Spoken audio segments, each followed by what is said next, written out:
ఇవాళ మనం వ్యవసాయ శాఖ కమిషనర్ కు మన తరఫున తెలంగాణ రైతుల తరఫున విజ్ఞాపన పత్రం ఇస్తున్నాం.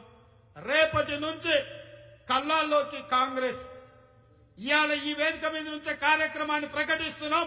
ఇక్కడున్న మా ప్రతి నాయకుడు జిల్లాలలో కల్లాల్లోకి కాంగ్రెస్ పార్టీ వెళ్లాల్సిందే.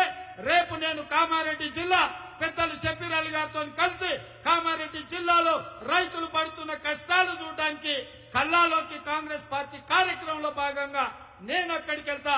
ఇక్కడున్న మా పెద్దలందరూ కూడా వివిధ జిల్లాలలో ఎక్కడైతే రైతులు కష్టాలలో ఉందో, కల్లాలో కుప్పల మీద నిద్రపోతుండ్రో రైతుల దగ్గరికి వెళ్లాలి.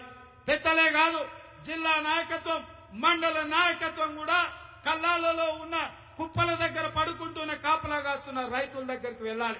ఈ కార్యాచరణ తీసుకోవాలి. 23 వరకు ముఖ్యమంత్రి గారికి సమయం ఇస్తున్నాం.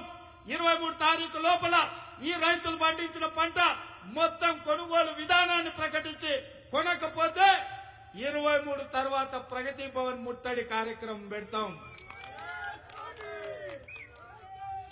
హాయ్ ఫ్రెండ్స్, మా టుడే టుమారో యూట్యూబ్ ఛానల్ చూస్తున్నందుకు చాలా థ్యాంక్స్. మరిన్ని లేటెస్ట్ వీడియోస్ కోసం వెంటనే సబ్స్క్రైబ్ చేయండి. అలాగే ఈ బెల్ ని కూడా రింగ్ చేసేయండి. మా నోటిఫికేషన్స్ అన్ని మీ మొబైల్లో వస్తాయి. అలాగే మా వీడియోస్ మీకు నచ్చితే లైక్ చేయండి, షేర్ చేయండి, నచ్చకపోతే కామెంట్ చేయండి.